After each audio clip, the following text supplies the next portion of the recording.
From different places we came, from different vibes to unite, gathered by the same idea, expressing it in a different way. The ancient and global vibes have blown the senses, fulfilled and intensified the needs, rushing to the positive energy.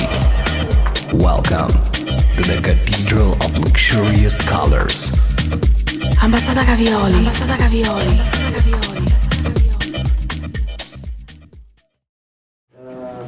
Jaz bi želel, da to vzdušje ostane tudi kasneje, ko bo lokal funkcioniral.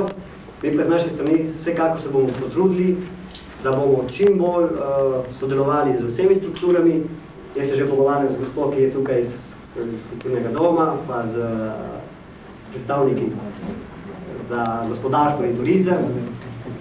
Glejte, naši nameni so zelo pozitivni in bi želel, da to tudi so vaši nameni do našega podjetja. Hvala še enkrat, ker ste se odzvali v našem obvalidu.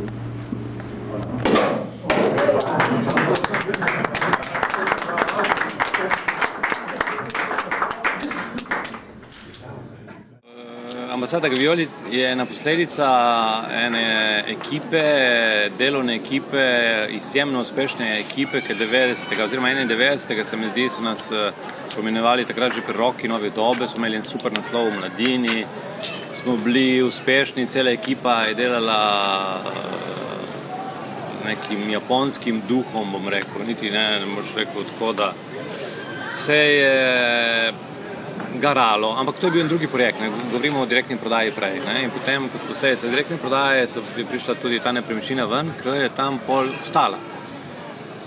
Prišel razpad Juge, trgi so se razbili, mi iz enega trga smo naenkrat, oziroma imeli smo 3 pol, iz 3 je bilo pol še 6 trgov in to se ni dalo operirati, ne? Zgodilo se je, da se ekipa odloči, da to ni več to, da to nas ne zadovolji več in da moramo se vzeti čas, da nekaj naredimo drugega, novega, nam na nivoju, uspešnega in sodobnega. In potem, kmalu zatem, je prišla ta varianta, ki se pa spomnim, jaz sem bil bolj za zabavišče, oziroma take bolj za sejme, kot pol smo delali en kos, tudi pravim Microsoft, NT konference, Bruno je bil za te balere, pivnice, malo robi, sta bila za neke ogromne zadele. Na začetku morali biti še po njuno, če bi bilo še enih 900 kvadratov večje. Noro, ona dva sta bila čist nora in potem to je bilo kresanje vmes. Štartali smo 20. augusta, jaz se spomnim 95. Taka vročina je bila, jaz sem bil tam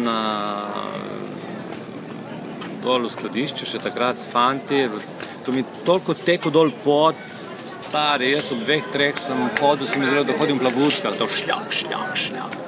20. augusta v glavnem smo štartali in 20. decembra smo odprli. Imeli smo cilje na začetku odpreti 20. novembra, ampak se je odprlo z enomesečno zamudo, kljub vsemu, da je bil ritem, da se delalo po 24 na dan, če ne na gradbišču z glavami, non-stop je bila prižgana luč in nekdo je tam bil, ki je operiral, urejal, pripravljal, pucal in tako dalje.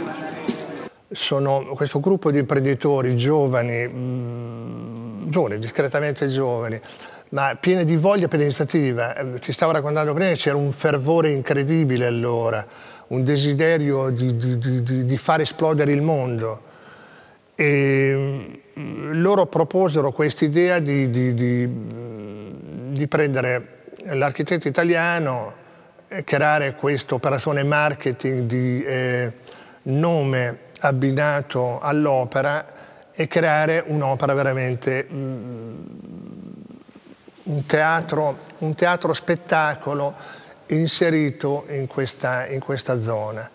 Dobro, ja, Gianni je bil izbran kot posledica nekega natečaja, ki smo ga dali na trg in je tudi sam po sebi ni bil najcenejši, ampak je bil najbolj simpatičen oziroma najbolj je dojel to našo mediteransko kulturo, ki smo hoteli prenašati tudi naprej v sami tej zvrsti, ki na začetku ni bila niti še toliko dobro jasna, kam se jo bo mahalo, ampak pol trg ti še sam nakaže, da jo ubereš tako, kot se ti porodi in od tam že razvijaš poi naprej. No.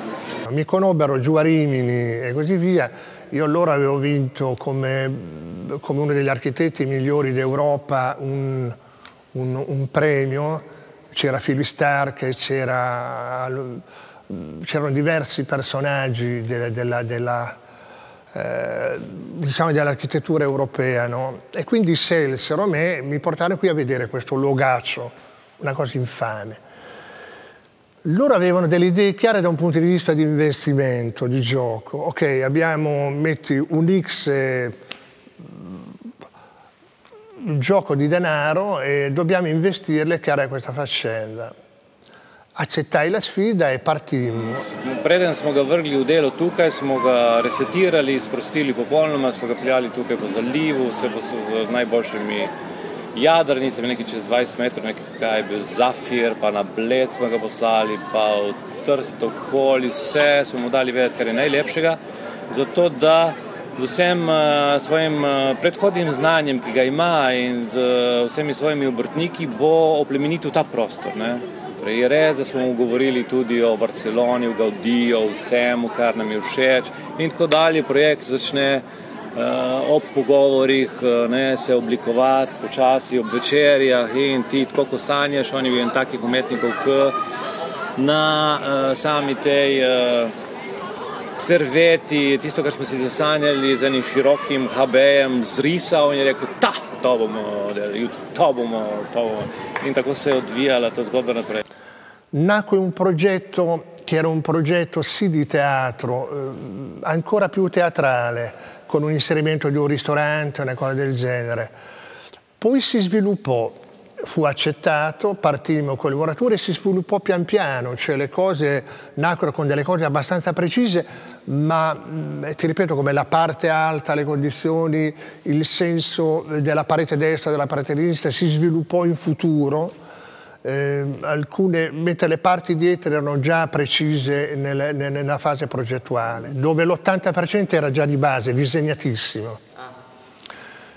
Poi si sono sviluppate, ripeto, alcune cose sono sviluppate, ad esempio la parte diciamo di Baudelaire è nata da un'intuizione, perché vedevo i cattivi, vedevo i guardoni, i voyeur che guardavano sempre dalla finestra. Cioè noi sotto si lavorava, lei che decorava insieme alla squadra dei decoratori. Loro scendevano di sera, erano un gruppo estremamente giovane ma estremamente serio, molto così, certamente non italiani, capisci quindi? E dai vetri, dalle finestre, loro guardavano tutto il giorno e osservavano la gente lavorare. Cioè sembravano dei guardoni che guardassero le persone che si spogliavano, capisci? Sai quel senso di voyeurismo incredibile. E come tale è nata questa cosa successivamente, era diversa, leggermente diversa.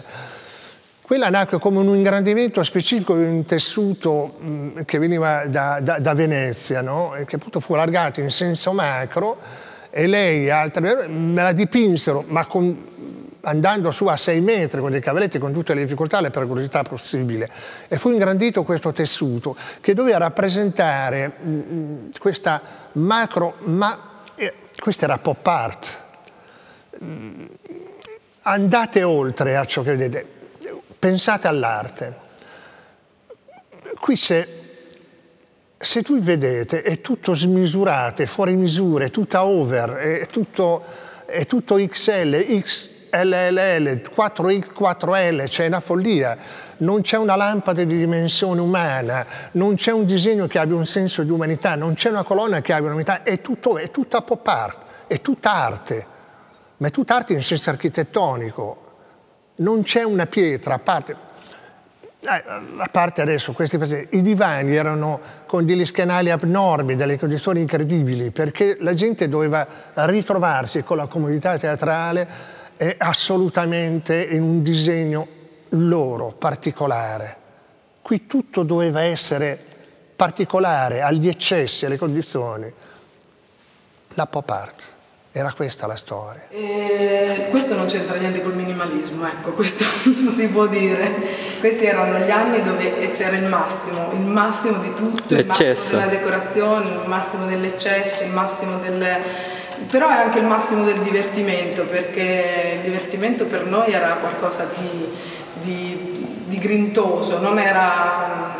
il divertimento era un azzardo nel vestito leopardato, e la colonna giraffata penso che sia stato uno shock quasi, questa forma gigantesca con questo rosso e questi contrasti di colori così, e sono stati molto scioccanti. All'inizio infatti la gente era abbastanza un po' titubante. Infatti, questo locale so che poi dopo ha avuto il suo massimo splendore dopo qualche anno, quindi probabilmente anche la gente si è dovuta anche abituare un po' a questa follia, e probabilmente noi, spendendoci anche il nome per l'appunto di Gianni, ci siamo un po' impegnati come se fossimo proprio di prima persona, e quindi ce lo sentivamo anche un po' nostro, probabilmente più di altri lavori. La cosa più difficile è stata appunto trovare un filo conduttore di questa enorme fantasia, perché c'è sempre un filo conduttore, anche se le cose sono diverse.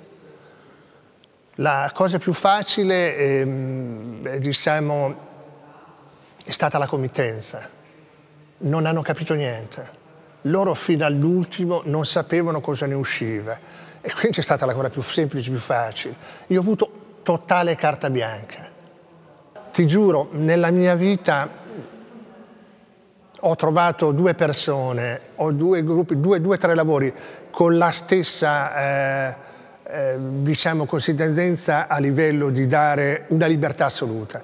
Lepo je bilo, pravim, tudi sodelovati z njim, ker je bil model, ki je bil specialist za lokale, za nočne lokale, naredil jih je že ogromno v življenju, mislim, da prek 50 že takrat. In to kaj pomeni, da ima ob sebi mojstre, ki delajo z lesom, in ima notri celo ekipo z lesom, mojstre, ki delajo s tekstilom, in ima celo ekipo tekstila, z ploščičari in vsi dol, ki delajo keramiko. Ob sebi je imel še 3 akademike, ki so to, kar smo tisti večer prej skicirali, kar je skiciral zjutraj na sestanku, obdelal z njimi, in je že končalo na eni steni, tisto, kar smo tam in smo tako gradili kos po kos z vsakim od svojih, je bil dirigent in imel vodje ekip, ki so bili magični. Izbrali smo človeka, ki je imel tim narejen in je vedel dihati z nami. To, kar smo si zasanjali, to pol se realizira.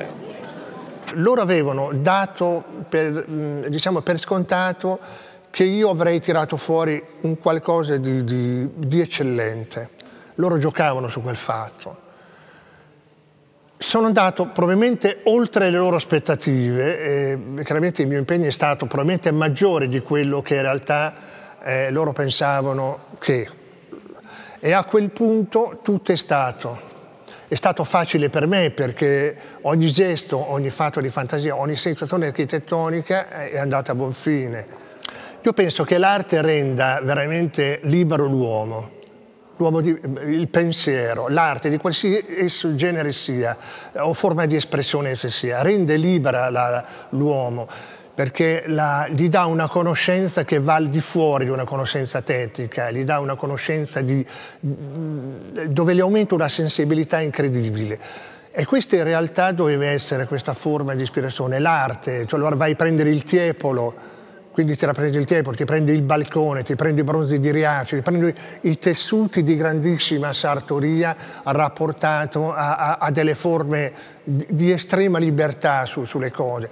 Il macro tessuto dipinto come fosse un oggetto di Andy Warhol in pop art incredibili, cioè queste colonne che non sono più colonne, lì dietro ci sono dei pilastri e delle luci lì dietro, quindi automaticamente diventano praticamente delle opere fine a se stesso. Chiaramente senza gli artigiani non avrei potuto eseguire queste cose.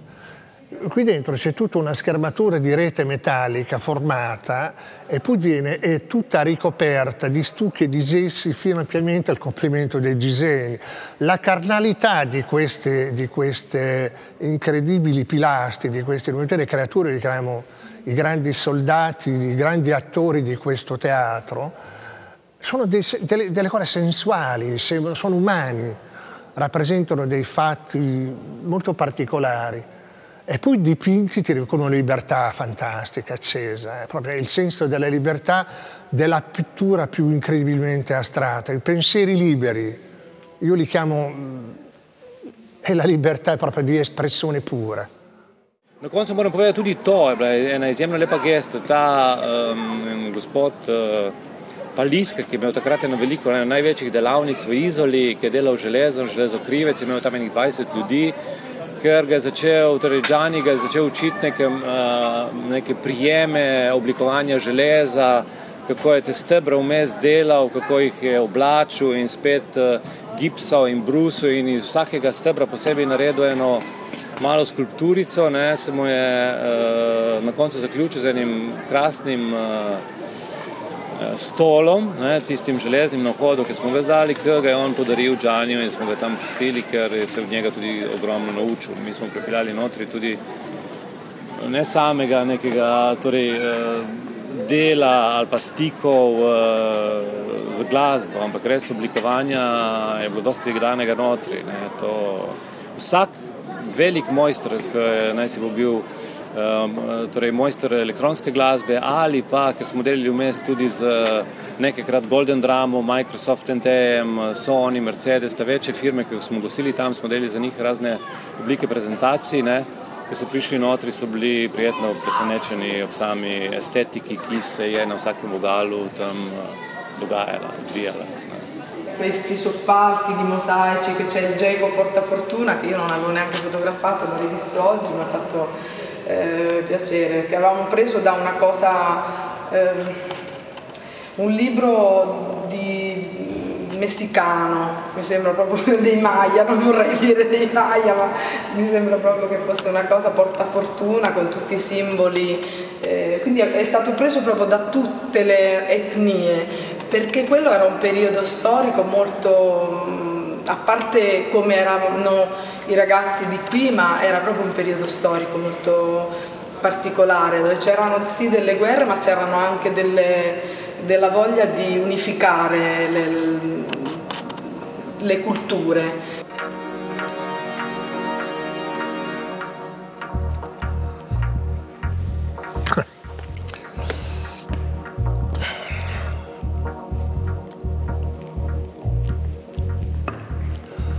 La fratellanza del mondo arabo.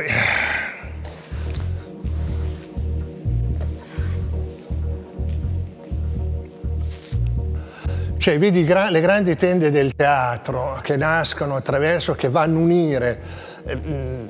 Cioè, qui parliamo qui parlò Zarathustra, qui parlò veramente, e qui ci ritroviamo con i Brondi di Riad. Cioè, qui c'è tutta la cultura di tutto questo, di questa panoramica, di questo teatro incredibile dell'Adriatico. Cristo, siamo tutti noi, è la nostra cultura questa è la nostra fantastica cultura. Però purtroppo non tutte le cose saltano fuori così. Però vedi, c'erano strane cose di comodità incredibili, cioè la gente, vedi, poteva assistere chiaramente da dietro nella parte del teatro. E questo è il famoso balcone di Giulietta, il posto più romantico del mondo, che però non è mai, almeno perché mi ricordo io, lì sopra c'era un tavolino con 2 sedie e c'era sempre la candela accesa, la cosa molto romantica, con la rosa, ben così impostai il gioco, però non mi sembra che sia stata usata, scarponata con me, penso che sia stata usata come la piccola vedetta lombarda, capisci? È una cosa tutta diversa. Fantastico. Fantastico. Queste piastrelle vengono dal Marocco.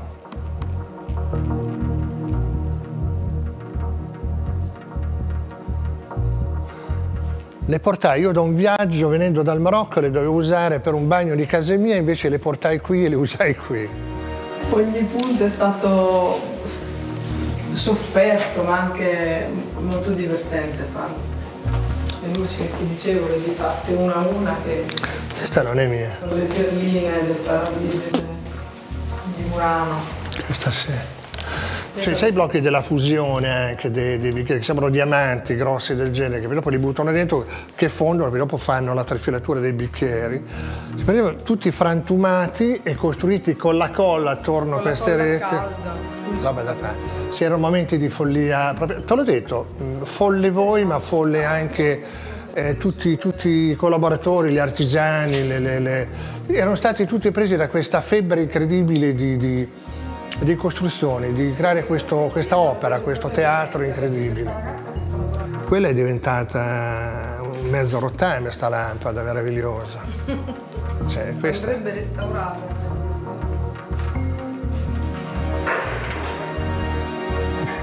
Cioè non c'era il laser, ricordiamoci degli anni 1095. Questi cori si tagliavano con la fiamma, le corde del genere, quindi non c'era il punto laser allora come adesso che le lamiere vengono tagliate sulle cose. E quindi già allora io pensavo di usare queste lamiere traforate per far sì che uscisse alla luce e creasse queste condizioni con disegni più o meno felici, li vedi in giro. Cioè ora con il laser è molto più facile, tutto è più veloce, tutto subito sul computer con un disegno, ovviamente si riproduce, ovviamente fa tutto la macchina. Qui è la manina dell'uomo, capisci, con il saldatore che va, taglia, poi viene tutta rifinita, poi veniva ramata successivamente sempre in un modo artigianale. Cioè, queste sarebbero delle cose veramente, non è da tenere in un museo perché diventa, ripeto, molto vanitoso da parte mia, però sono tutte cose che dovrebbero tenute e mantenute per rispettare un lavoro manuale di artigiani decoratori fantastici. Erano veramente gli anni magici. L'arte degli artigiani, proprio dei decoratori, che mi hanno seguito in questo viaggio proprio. Io quando ho detto Alice in questo paese delle meraviglie lo è veramente. E io vedevo quando la gente entrava, strabuzzavi gli occhi, cominciava a strabuzzare gli occhi e diceva no, non è possibile, ma che cavolo, che cos'è? Quindi lì ci volevano un mese per capire esattamente dove si trovava. Poi 2 mesi per ambientarsi, il terzo mese erano lì che parcheggiavano fino alle 6 del mattino e dormivano col sacco pele non qui davanti, era veramente fantastico. È stato certamente uno dei luoghi non so, di maggiore ispirazione. Abbiamo semplicemente decorato tutto, dal pavimento, ogni piastrella è stata spaccata e rimessa, diciamo, con fantasia, perché erano tutti materiali, diciamo, quasi di avanzo della pavimentazione. Abbiamo fatto le scale, ma non perché non bastasse il materiale, per dare ancora di più un accento di decorazione. Qui la decorazione non bastava mai, ma non perché dovevamo dare a tutti i costi, perché effettivamente era il tema di tutto il locale, almeno così come io l'ho recepito, perché sono stata sin dall'inizio il braccio destro di Gianni, da 23 anni che lo sono in tutti i sensi.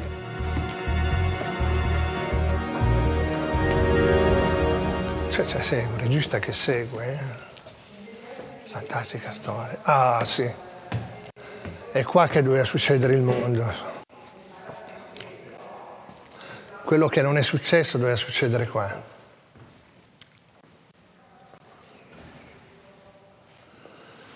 Questo doveva essere uno dei ristoranti più esclusivi e non è mai venuto, che peccato. La gente che doveva mangiare su questa zona, sulla zona alta, inserita dentro alla musica, e non l'hanno mai voluto.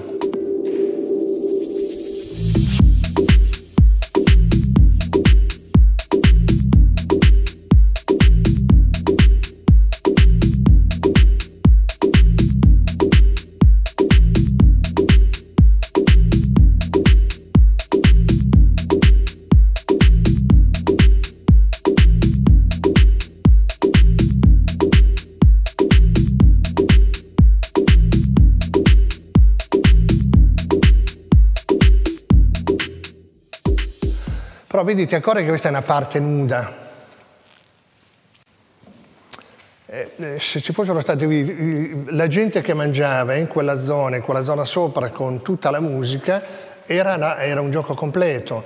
Quindi questo doveva essere un luogo in cui viveva anche i clienti di un'età maggiore rispetto alla vera disco in condizione.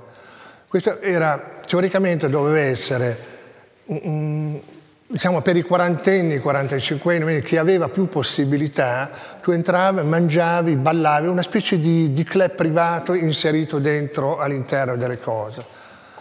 E invece non successe mai. Qui è stata in realtà l'ultima parte del locale. È stato proprio fatto, penso, uno degli ultimi giorni, perché dovevamo riempire questa parte qua, era stata un po' più trascurata perché tutti i particolari ci avevano chiesto veramente tantissimo tempo, e quindi appunto con le luci che dovevano essere le cose preziose, gli occhi che guardavano con i gioielli così, avevano bisogno di un po' di colore, quindi a mano libera ci siamo un po' azzardati a fare delle forme che non hanno in questo caso un racconto particolare, ma semplicemente accompagnano un po' tutto il racconto cromatico del locale. Per l'appunto doveva essere il ristorante, per cui il soffitto diventava importante perché stando seduti nel ristorante si godeva di più della parte del soffitto, cosa che invece di sotto è un cielo completamente nero, fatto di luci, fatto di colori, delle cose verticali, non nel soffitto. Cioè tu non puoi vivere su un fatto teatrale di un teatro o non teatro. Era la forma teatrale data in uno spirito architettonico che doveva vincere.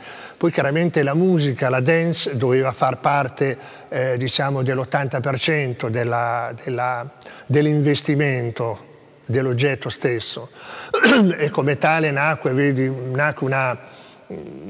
una cabina DJ forse unica al mondo in una cosa del genere, cioè un pezzo che rimane proprio quelli sono pezzi di legno costruiti, incisi a mo' di roccia, fatti a mano da alcuni geppetti pazzi quanto me a pensarlo, una cosa del genere. Ed anche questa cabina DJ in cui dopo sono passati tutti i grandi, non a livello europeo ma anche mondiale, a suonare qui sopra. Cioè dopo le primi 2 o 3 mesi di rappresentazione più o meno teatrale che nacque coadiuvate e avvallate dal sindaco in carica, che io me lo ritrovai 3 o 4 volte presente qui a godere di questa storia, cioè era una condizione molto bella, no? Per il resto, dopo prese piede più la disco e quindi loro dal punto di vista commerciale decisero di prendere quella strada, di abbandonare un po' tra virgolette diciamo le cose serie, cioè il soprano, il tenore che cantava l'aria lirica imitando Pavarotti, ma tutti attori locali. Io amavo moltissimi i guitti vostri, quelli di strada, il Mangiafuoco, il giocoliere circense, incredibili. Qui saltavano, avendo l'altezza, si saltavano sulle spalle, ma era una meraviglia vedere, e immediatamente la gente scendeva in pista a ballare. Era veramente una cosa folle, una cosa fantastica. E tutti si amavano e si divertivano. E nacque un po' così, un po'... Tako da mi smo se odločili za eno obliko zabavne industrije noči,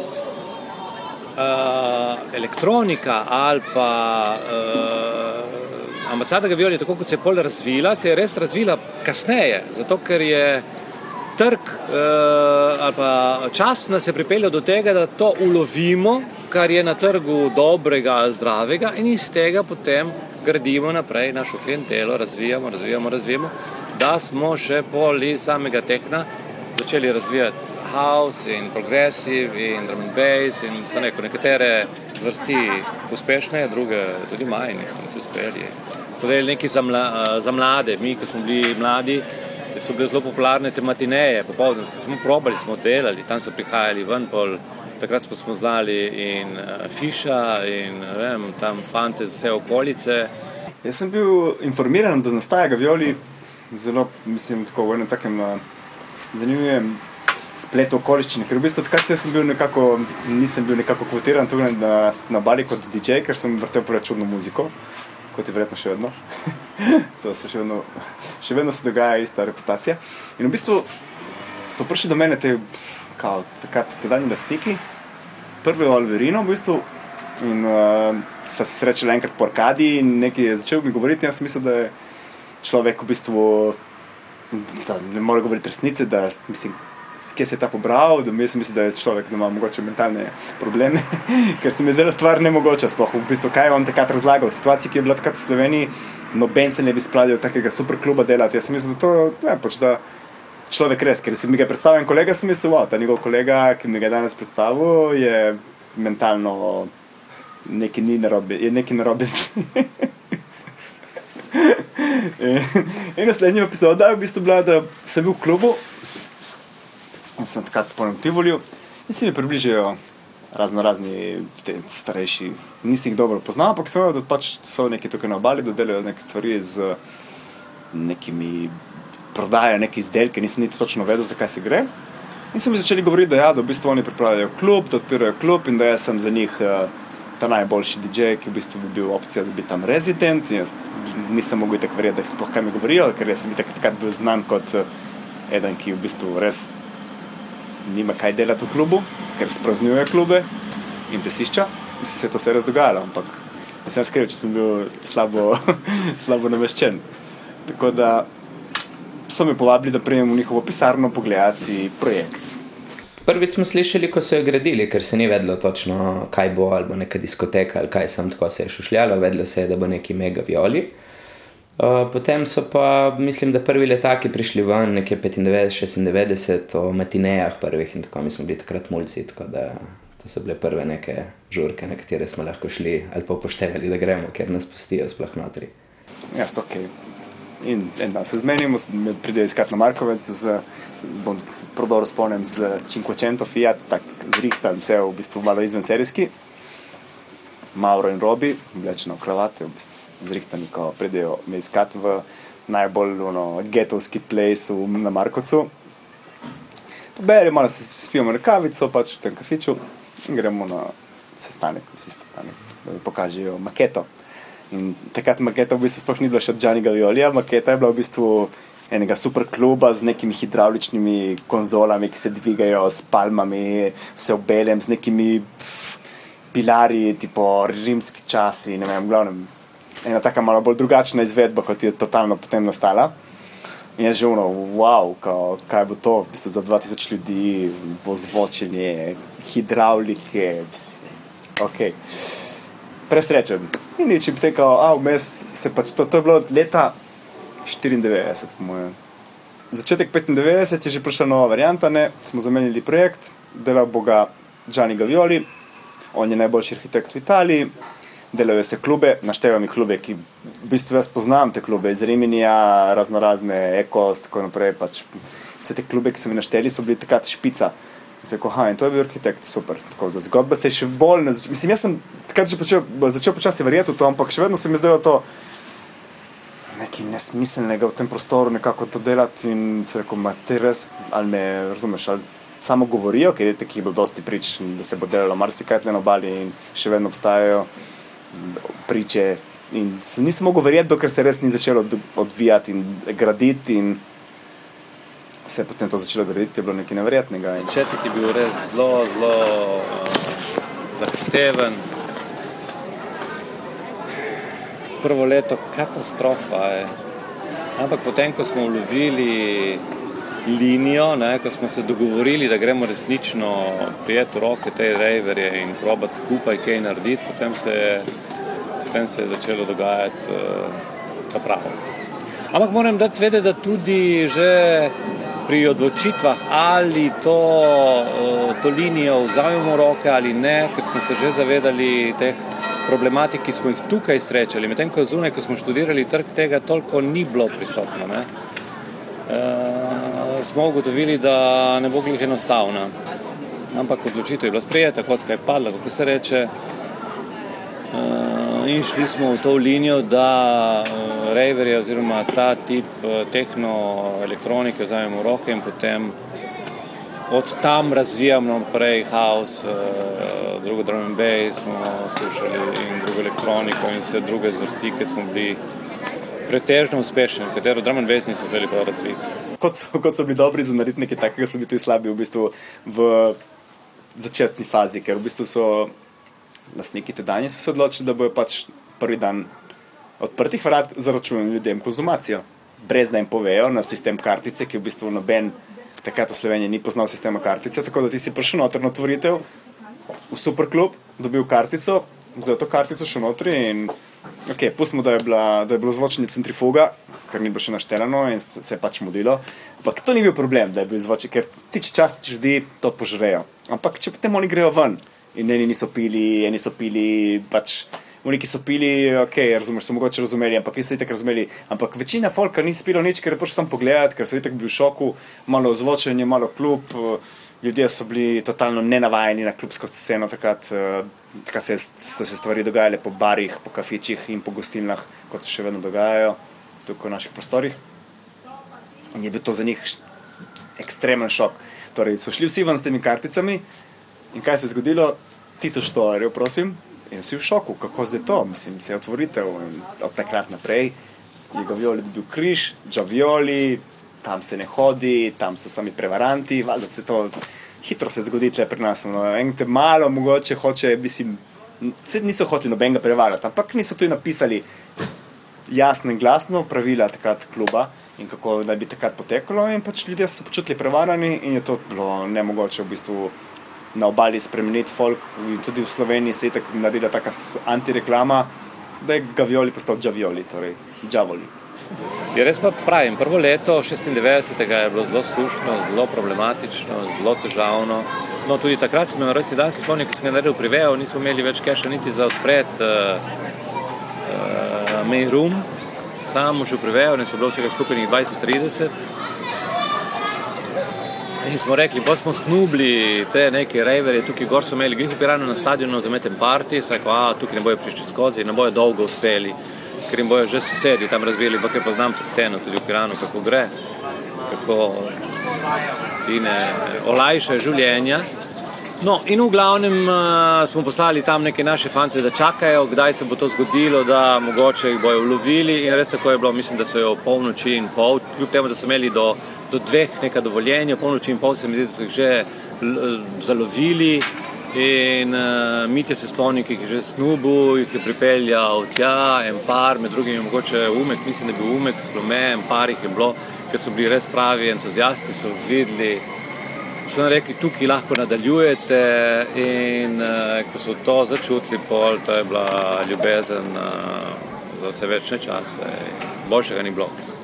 In se je zgodilo tudi, da smo imeli potem ta prvi famozni after po enem rejvu, ki je bil v Portorožu v Piranu v bistvu, z Umekom, smo vrteli na piranskem rejvu in potem je bil plan, da se preselimo v ambasado v Prive, da imamo after. Srečno za ambasado so rejv prekinili policisti že ob 11 ali 10 zvečer, tako da je folk šel masovno. Za tiste razmere smo mi imeli takrat poln Prive, 300-400 ljudi, samih res tedanjih najbolj željnih zabave Slovencev in se je promocija začela, v bistvu folk ni mogel verjeti, gledali so si dol, mislim, bili so v Priveju zgoraj in pač se je videlo dol ogromna zadeva, ki ni bila skladišče za pijačo in so vsi fantazirali, kaj je to, nisi mogli dol, ne? Ker so bila pač vrata zaprta in vsi so samo gledali na to stvar in jaz sem jim razlagal, ja.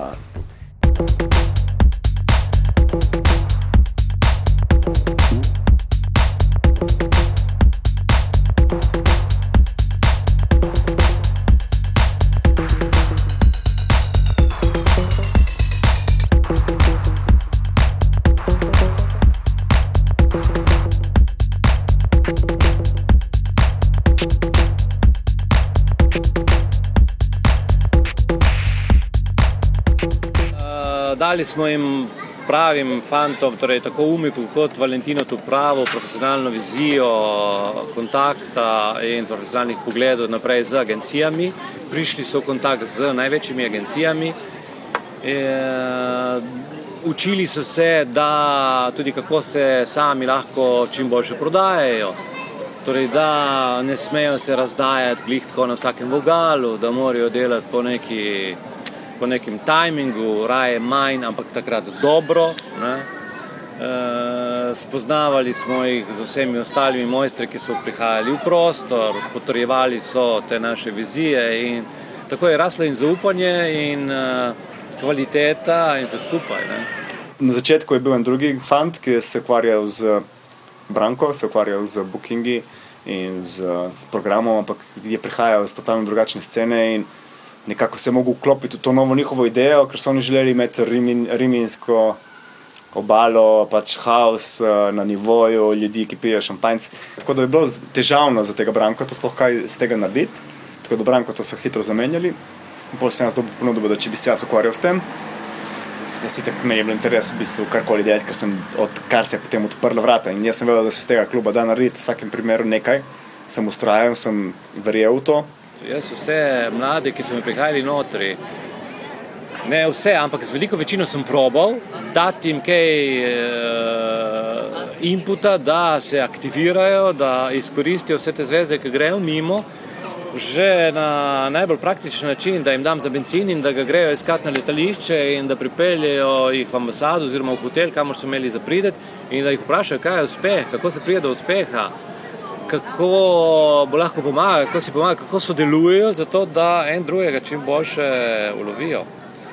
In potem, kar se je razvilo, ker melješ, gneteš, gradiš in pol raste. Jaz sem tisto leto končal osnovno šolo in sem se upisal v srednjo šolo, na srednjo turistično v Izolo. In sem po šoli šel parkrat tako med tednom gor vprašati, če rabijo kaj za delati ali karkoli, ker me je zanimalo biti v tistem okolju in sem dobil možnost zatalati flyerje po Kopru najprej. In sem tako začel hoditi po šoli, najprej tja, sem spoznal Kancijanija, ki je bil takrat rezident, pa je delal bookinge tudi on. Pa mi je dal kako kaseto, pa ne vem, sprintano biografijo DJ-ja, ki prihaja, da sem se lahko kaj naučil o njemu, da sem znal povedati, kdo prihaja, ko sem nosil letake okoli in sem tako nekako prvi stik, mislim, da sem imel 15 let, takrat prvi letnik srednje šole, sem bil. In potem, ko sem hodil okoli, so me itak tudi podučili, da ko prinesem nekam letake, da se predstavim, povem, za koga jih nosim, da vprašam za dovoljenje, če so lahko tam, da razložim naprimer tistemu, ki dela, ki letake ponuja, da zna povedati malo več, kje se informacije dobi in tako dalje. Bilo dosti bolj na nekem odnosu, ni bilo samo industrijsko, tako če trak prineseš, pustiš tam, prinesem za tabo, ne vem. Je bilo tako bolj neka umetnost okoli vsega tega, bom rekel. Za naprimer tukaj obalni folk, edini vir informacij dejansko, pa tudi se je dala vedno slikica in biografija na flyer od artista, ki prihaja, tako da si lahko vsak prebral. Dejansko se je scena gradila na tak način, ne. Se je podučevalo ljudi o muziki in o vsemu, ne. Od nas vseh takrat na začetku, ki smo bili, smo vsi verjeli v ta klub, od natakarja do flyerboja, do voznika, do vsakega, ki je pač bil tam, so vsi verjeli v ta klub in so dali vse sebe, da bi prepričali folk, ki je bil totalno negativno nastrojen. Duh tima, ekipe je bil močen. To je bilo precej moč ambasade Gavioli. To je bilo, vse skupaj je bilo kot eno, ne. Vsi so tako čutili, do zadnjega klienta je čutil, da to je, ta duh pripadnosti je bil izjemno močen in to smo veli narediti. To je bil največji potencial tega, ker to je bilo edinstveno v času in prostoru. Ok, vse se je razvijala ambasada tudi po letu 2000, ampak po letu 2000 je šlo to drugače naprej. Tisti vrhunec elektronske zabave ali pa raverstva ali pa clubbinga, ne, ker v bistvu mi iz raverstva, nismo imeli hale, smo to vse skupaj ambasado naredili kot klub in smo hoteli, da to se clubbing razvija, smo to naredili ta hibrid, ki se je imenoval samo ambasada Gavioli in edinstven. Ne moreš ga nikamor drugam niti dati, niti se ne bo zgodil, ker je nemogoče. Samo tam se je lahko zgodil, v tistem trenutku, v tistem času in tako, kot je bil. S tistimi ljudmi in s tistimi leti. Ne, da ga grem danes delati ali pa da ga gremo jutri delati, isti ljudje, nikakor bo prišel skozi tako, bo prišel nekaj drugega ven. Razumeš, ker ko greš delati, delaš z eno tako, energijo. se pa maksimum dajo. To je bilo pomembno. Perché allora c'era la speranza e c'era la voglia di fare vivere le cose insieme. Perché non far vivere la lirica, o far vivere il guitto, il circo, o far vivere l'attore di teatro insieme alla disco, alla dance? Io ho sempre ritenuto che era possibile, è possibile. Però gli devi dare probabilmente lo spazio, la condizione, o gli devi dare lo spazio. Cioè i primi mesi qui non erano frequentati solo da ragazzi che avevano 18-20 anni, questa era la gente che aveva 40-50 anni, che veniva a vedere, ad assistere, guardare. Poi chiaramente quando la musica si trasformò diventò techno, diventò un house più feroce, qualcosa del genere, automaticamente quelli si allontanarono in un modo pacifico. Maksimalno se je verjelo, da smo lahko boljši kot cel italijanski trg. In tudi vsi italijanski organizatorji so v kasnih 90-ih letih začeli prihajati sem, se učiti od nas, kaj mi to tukaj imamo, zato da smo takšen magnet. Ker v bistvu nisem, se so čutili, cela Slovenija je prihajala dol v Izolo, ker je bil one-way ticket. To je bilo takrat, ne vem, če se spomnite. Ni briga, kako si prišel nazaj. Ne, važno si šel dol, to je bilo bencinske pumpe, tam že Ljubljane. Sem izdajal takrat vize za Sarajevo, ne vem, 98-99 sem pisal avtobusom, kot direktor sem podpisoval jim ogromno nekih viz, ki so mi prihajali iz Sarajeva gor. 300-400 ljudi na novoleto, na razne partije, ogromno je bilo tam, ti pravim, do srednje Italije, Neapelj, kjer je bil tudi ena točka razvojne elektronike italijanske, nam je zavidal to energijo. Torej, artisti, ki so prihajali v ambasado Gavioli, so nam zavidali to energijo, ker tudi če smo jim plačali za 2 ure ali pa za 3 ure, so želeli ostati 5 ur, 6 ur, 7 ur.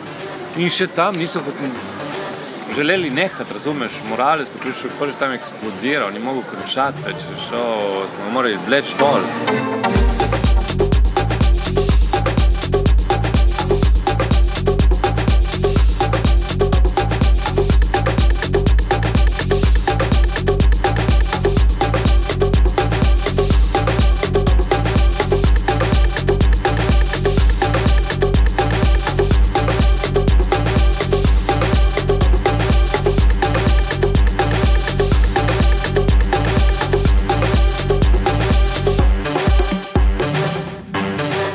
Gavioli ideje, meni je razširil obzorja, da mi je v bistvu misliti, da jaz bi tudi lahko enkrat potoval po svetu, zato ker v bistvu jaz sem takrat bil pač ragazzo tutto fare, dečko za vse, in sem iskal DJ-je na letališče, sem jih peljal do hotela, sem vrtel, sem skrbel za konzolo, da je vse čisto, sem bil rezident, sem bil booker, vse kar se je dalo, no, v bistvu.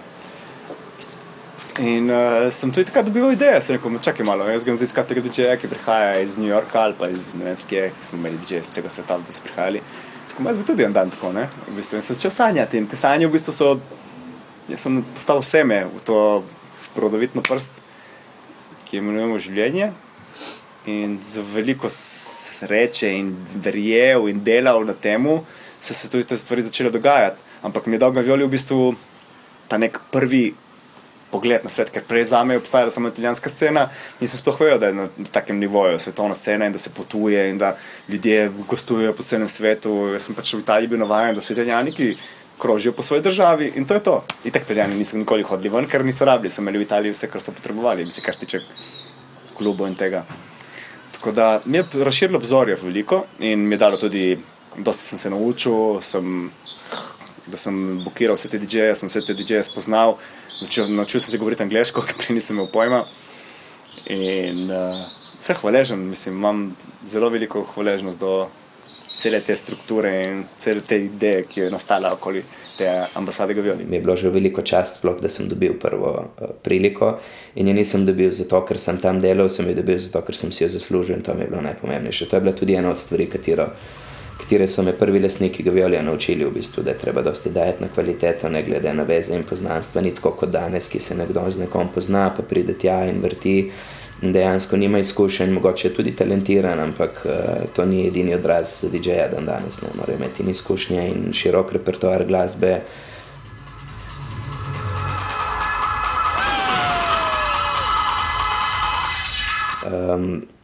mora biti skromen, predvsem sploh nekdo, ki je začetnik, ki se mu da otvoritve večerov delati, kadar ni še dosti ljudi. Vsi bi se radi na hitro izkazali. Tam so me naučili v bistvu, da tisti, ki dela warm-up glasbeno, je zelo pomemben, ker ustvari celoten vibe enega večera in so dajali v glavnem prave smernice, tako da iz tega vidika so bili strogi, ampak sem se naučil v bistvu delati na kvaliteti, tudi preko njih in delati na temu, da moraš imeti potrpljenje v bistvu za vsako stvar, ne? Da ni pomembno, zdaj imaš priliko in izkaži se, ampak da to traja, da je treba graditi na sceni, da je treba graditi na svojem imenu, tako da z tega vidika jim dam kapo dol. Danes takih organizatorjev je zelo malo ali pa skoraj nič, sploh pri nas. Že sami Izoli je preneslo to ogromno, ker smo delali, mi smo pisali Ambasada Gavioli, Izola Slovenija, ne? Toliko milijonov flyerjev, ki smo res dali ven, toliko marketinga po vseh radijih, televizijah, ki smo dali, oziroma en moj kolega Bruno glih imel tam fascikle, daje revij, ki smo imeli posnetih in ki se je pisalo o temu, je dalo celemu prostoru nek potencial, ker so ljudje še kasneje prihajali tudi vmes se fotografirati, ker so vedeli, da tam so njihovi starši, njihovi strici, tete žurali in so hoteli to doživljati sami.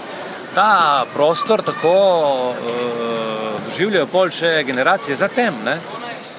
Ja, to je bilo za tiste čase za Slovenijo nepredstavljivo. Jaz mislim, da malo kdo od nas se sploh zavedal, koliko je to napredna institucija oziroma ni bilo ničesar podobnega nikjer v Sloveniji. No, prej. Jaz mislim, da tudi v bližnji regiji v radiju nekih 400-500 kilometrov se ni našlo podobnega kluba s tako arhitekturo, s tako zgodbo na splošno v bistvu in vse. Tako da je bilo zelo posebno, da so začeli predstavljati neko glasbo, ki je prej skoraj da ni bilo v Sloveniji, recimo v eni taki arhitekturni zgradbi, ki je napredna, ki bi lahko marsikaj drugega v bistvu ponudili in izkoristili in mi je všeč in cenim to, da so v bistvu bili drzni takrat za tisto obdobje, ko noben ni poznal te glasbe in so ponudili nekaj res naprednega, kar je na koncu prineslo do tega, da se je rodila nova scena v Sloveniji. V bistvu imamo v našem prostoru klub, ki ga ni na svetu, ne? Tako da moramo biti ponosni in mogoče tudi dati kakšno podporo več in v bistvu se potruditi, da bi mogoče ta klub še vedno obdržali na nogah, ker si zasluži. Dalo bi se sigurno, pač Gavioli je že, če ne drugo, je, kot si prej sam povedal, zelo poseben in specialen po izgledu, recimo, ne.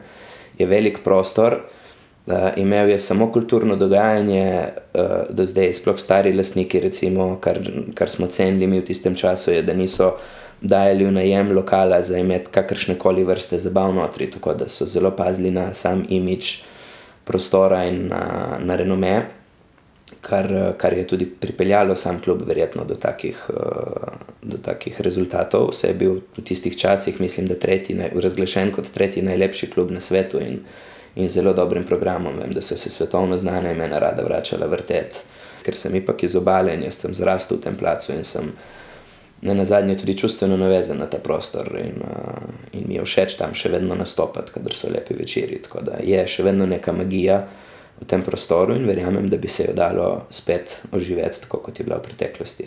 Ne vem pa točno kako, recimo, bi treba predstaviti več planov, ampak verjamem, da se da, vedno verjamem, da se da nekaj spet oživeti, če daš ta pravi duh notri. Zdaj po 10 oziroma 16 letih, koliko časa 95, ja, 17 leto bo zdaj, po 17 letih vidim, da ogromno ljudi bi pa želelo, da ta zgodba se tam nadaljuje, ker sigurno bi bilo bolj zanimivo, da celo tisti novinari, ki so bili takrat kontra tem projektu, zdaj jih čutim, smo se zadnjič z enim pogovarjal, ne, sem ga vprašal, kaj mislim, da bi bilo boljše, da je tam en Mercator Center ali da je nadaljevanje zgodbe Ambasade, pravi nadaljevanje zgodbe Ambasade.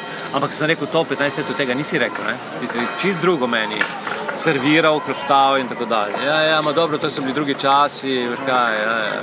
No, ampak ta je resnica, ne, ker mogoče se bo pa še zgodilo, kaj pa veš, mogoče boste pripomogla, da s filmčkom gre to naprej v neke prave roke, pa da nekdo zame, nekdo si uspe postaviti ta interes in si ga narediti kot nek zanimiv projekt razvoja, bi rekel,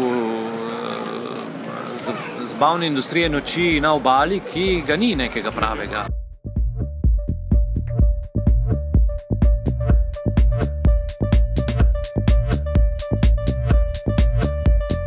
Per esempio Venezia, Trieste, ma tutta l'Italia ci viene qua. Io andai alla facoltà di architettura di Venezia, perché c'era un mio amico che teneva la lezione. Quando impararono che c'ero io, cioè tutti i ragazzi, cazzo, l'architetto dell'ambasciata, praticamente la lezione fu trasformata in una serie di domande, capisci? Perché tutti erano venuti qua a vedere, tutti erano venuti a giocare, tutti erano venuti a divertirsi, tutti erano venuti a conoscere questo tempio, questo locale, questa assurdità incredibile, questo desiderio naturalmente di divertimenti fish, pazzesco. Povem eno tako anekdoto, ki je mogoče zanimiva, malo tehnična, ampak njegov tim si videl, kako od zgoraj se recimo gledajo. Je bilo na gradbišču, ne vem, enih 80 ljudi in ti gledaš, kako te ljudje, nekateri mojstri drugim hodijo tam, veš kaj, oni zgoraj barajo, oni spodaj polaga ploščice, oni tam meri, kako bo polagal neke cevi, četrti že bi moral spet meri, kako bo neke blazine naredil, teksture in bolj na koncu to se vse dogaja eno čez drugega, ne? Ker smo, tudi timing je bil opa, sem mu dal pol kasneje tudi en podatek. Sem hotel reči, ne, uglašen orkester, si videl, mojstri tam so bili, vsi so imeli polni orodja, nikoli niso orodje odlagali drugot, ampak so imeli vedno ob sebi. Torej, oni so izgubili časa na terenu, ne? Medtem ko nekateri naši so videli, tam so pustili orodje, so vse včas iskali svoje orodje. Se ne moreš nič narediti, če iščeš neprestano svoje orodje. Ni kriv on, ker ti je pustil tukaj ploščice, ampak ti, ker svojega orodja ne najdeš in svojih ploščic ne moreš končati, ne? In take malenkosti, torej, kljub temu, da te mojstri odžanje so bili v povprečju, ne vem, mogoče celo več kot 10 let starejši od vseh naših fantov, ki so pa tukaj delali razna ostala dela, ne? Torej, s tem projektom seveda prišel notri tudi en del prijema, kako ta zahodni del dosti bolj rutinirano dela, je bolj spreten in pride sem, ne pride, zgublja časa, naredi svoje delo in gre. Tudi če so bili vsi na pogodbo. Noben je bil plačan na uro, bi rekel, ne. Ampak to je bil en zanimiv prehod, ne. Jaz to v letu 95 sem začutil na en svoj način. Pravim, mogoče tudi zaradi tega sem hotel malce tega izpostaviti. Mogoče ni to del igre, ampak je pomembno to vedeti tudi povedati, ne.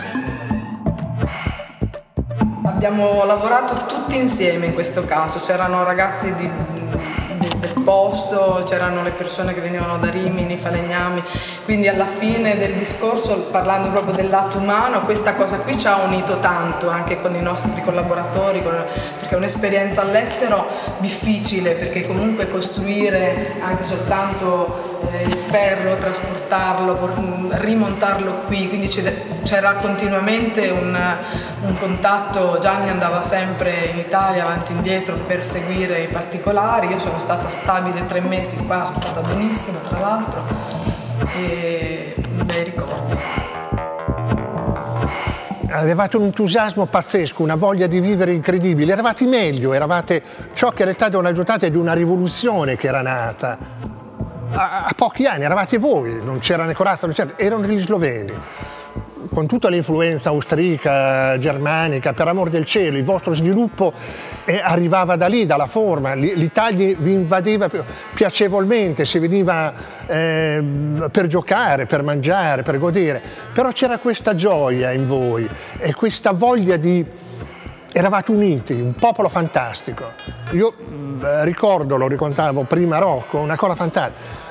La gente, le macchine non erano molte e chi possedeva la macchina di voi si fermava, tutti chiedevano l'autostop, chi non l'aveva naturalmente, e tutti si fermavano, tutti aiutavano. Cioè chi doveva andare a Capodistria, chi doveva andare a Lubiano, secondo la strada, tutti facevano l'autostop e tutti caricavano. Cioè, una cosa fantastica. Non c'era il dubbio della delinquenza, della paura, c'era una grandissima fratellanza, un paese che si era unito in un modo fantastico.